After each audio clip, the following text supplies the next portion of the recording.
বাইরে শখের বিদেশ, 4 ঘন্টা ঘুমাইতে ঘুমের সময় শেষ।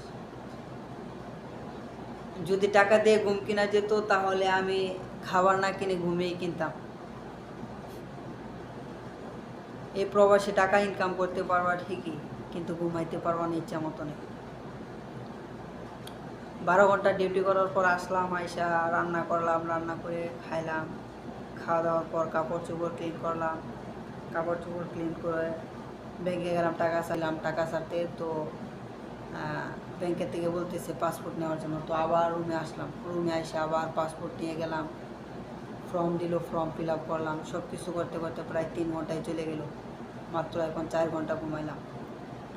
তো মোদির আসবে, মোদির জন্য অপেক্ষা করতেছি। মোদির আসার পরে আমি চলে যাব।